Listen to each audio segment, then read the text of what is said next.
Alright, this is Sam from Group 8, starting our Chapter 14 presentation, Create Telemetry to Enable Seeing and Solving Problems. Now the main issue is one that we're all familiar with, is that no matter what, problems will occur. And due to the complex nature of modern systems, small changes may result in unexpected outcomes and or failures. Instead of just rebooting the system, which does help for certain smaller things, it was found that a disciplined approach to problem solving was more effective at this system level. This disciplined approach is designing systems to create telemetry. So the first step obviously is to create a centralized telemetry infrastructure. Now telemetry is being defined as the process of collecting data from remote points and then sending that data to offsite equipment to test. In a system, this translates to this. To see problems, systems must be designed with the ability to log data and then the architecture to process it.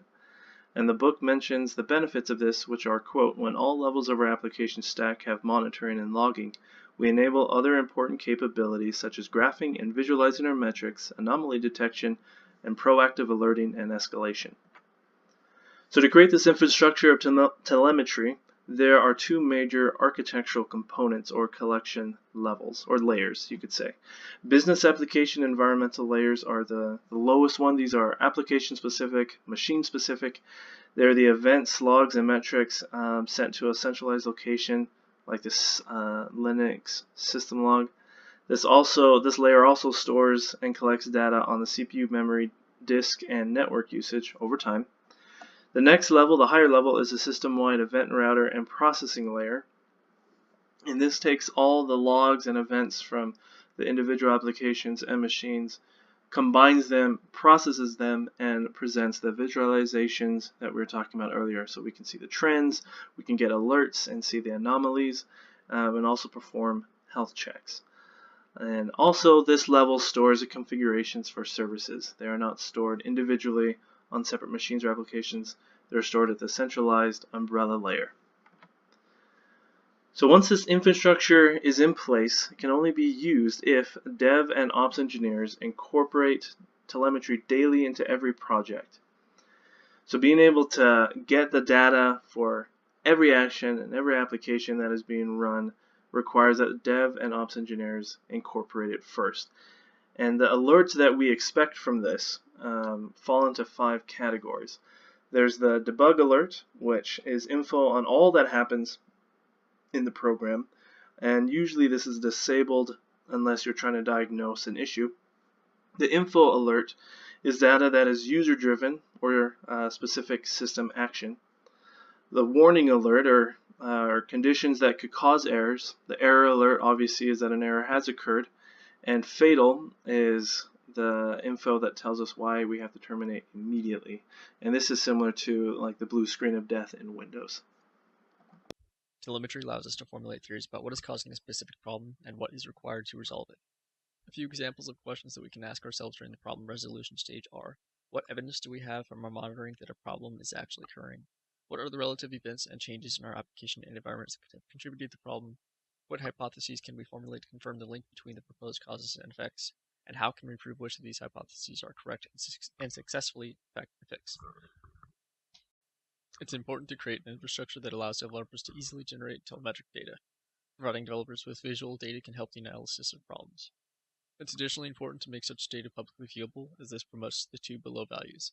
The team has nothing to hide from its visitors, and the team has nothing to hide from itself. It acknowledges and confronts problems. This is Alyssa Stevenson, and my section is Analyze Business Application Infrastructure and Client Software. The first thing would be to implement application and business metrics. There are a variety of different app and business metrics we can use. For example, business level metrics would be like the number of sales, revenue. Application level would be transaction times, user response times, application faults.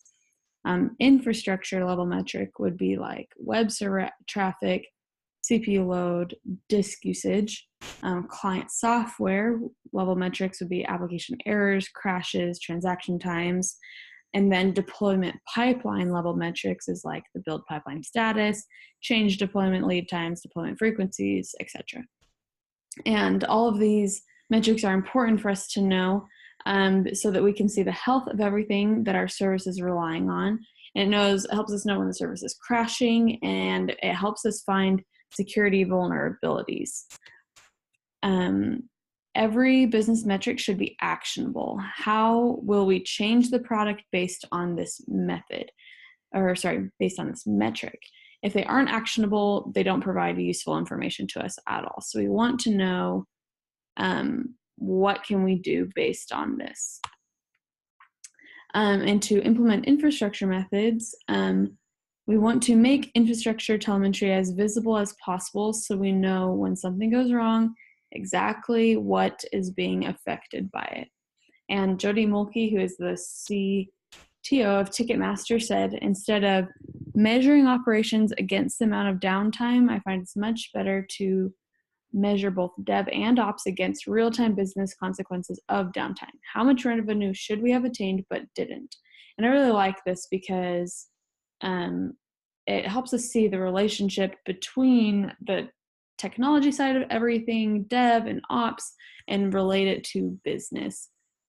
Because if we are making changes, if there's an error, whatever it might be, when we are down, we are definitely losing money. And so we want to compare those things.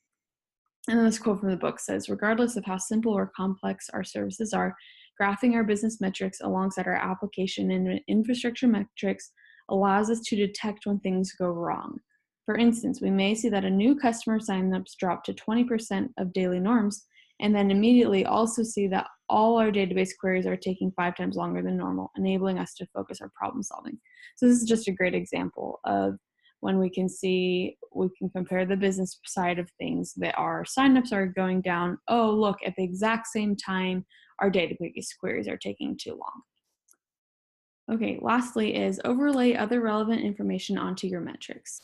So again, from the book, I just like the way that they say things. It makes it so simple and clear. It says, to make changes visible, we make work visible by overlaying all production deployment activities on our graphs.